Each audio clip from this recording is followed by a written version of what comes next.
மனசு வச்சா எல்லாம் நடக்குதா இந்த பக்கத்தோட குறைகள் எல்லாம் பஞ்சா பறந்துடும் அம்மம்மா பஞ்சா பறந்துடும்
மனசு வச்சா எல்லாம் நடந்துட்டா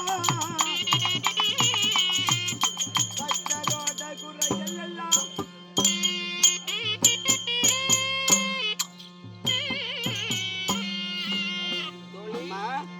உன்னுடைய அருகாமல் இருக்கக்கூடிய தோழி உன்னுடைய பாதத்திலே விழுந்து பணிந்திருக்கிறேன் அம்மா. அப்படியா?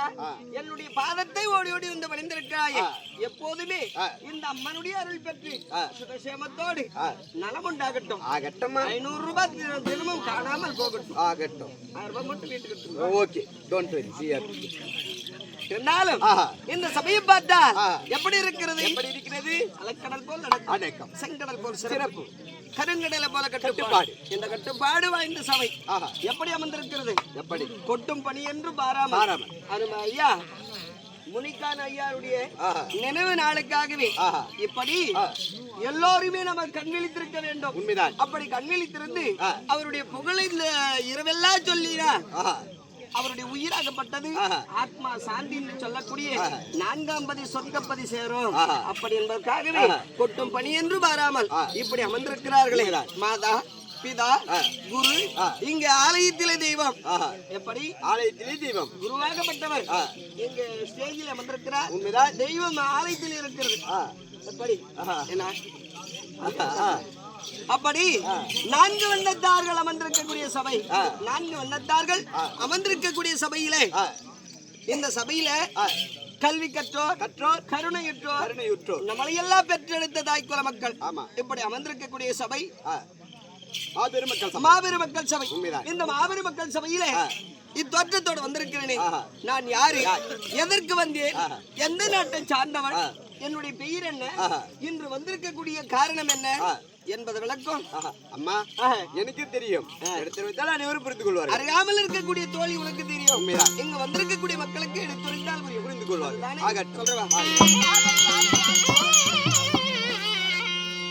நான் பாஞ்சாலையதோ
நாளையிலே என்னுடைய தந்தையாருக்கு துருபதேயன் என்ற ஒரு பெயர். உண்மைதான்.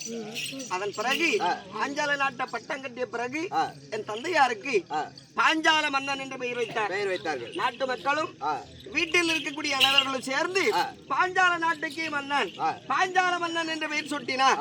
அப்படி பெயர் சூட்டி அவருக்கு திருமணமாகி வெகு நாட்களாகவே குழந்தை இல்லாத தவித்தாராம். அப்படி தவித்துக் கொண்டிருக்கும் வேளையிலே இதற்கு மேல் பிள்ளை இல்லா வீட்டிலே பிளகும் சோறு என்பார்களே, உண்மைதான். நாட்டு மக்களும் பேசுகிறார், மற்றவர்களும் ஏளனமாக பேசுவார்களே அப்படின்னு சொல்லி என் தந்தையார் இதற்கு மேல் நம்ம நாட்டில இருந்து என்ன பலனை காண போகிறோம் அப்படின்னு சொல்லி என் தந்தையார் துறவரம் மேற்கொள்ளலாம். துறவரம் என்றால் இந்த நாடு ராஜ்யம் பொன்பொருள் ரொக்குரோசனம் வீடு வாசல் மனைவியார் யாதொன்று ஆசையை விட்டு விட்டு நம்ம துறவரமே மேற்கொள்ளலாம். ஆணாக பிறந்து என்ன சுகத்தை காண போகிறோம் அப்படின்னு சொல்லி துறவரம் மேற்கொள்கிற போது இமயமலை சாரதியில யாசர் உபயாசர் என்று சொல்லி 2 முனிவர்கள் யாகம் செய்து கொண்டிருந்தாராம். யாரை கோரி? சிவபெருமான கோரி தவம் செய்து கொண்டிருந்தார்.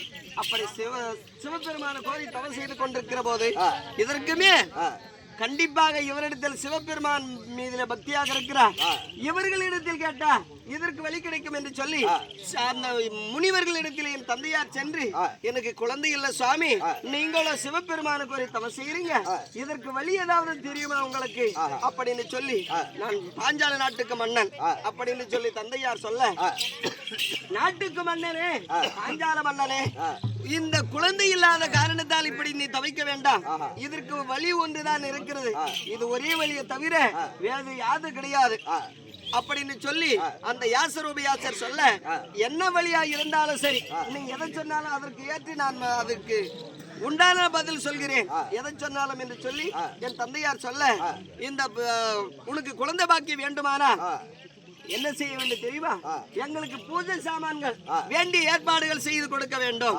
அப்படின்னு சொல்லி தந்தையாரிடத்தில் சொல்ல, உங்களுக்கு என்ன பொருள் வேண்டுமானாலும் தருகிறோம் என்று சொல்லி என் தந்தையார் சொல்ல, அதன் பிறகு என் தந்தையார் வேண்டிய பூஜை சாமான்கள் ஏற்பாடு செய்து கொடுக்கிற போது என்ன செய்தார்கள் யாசர் உபயாசர்? பெருத்ததோர் யாகம் செய்தார்.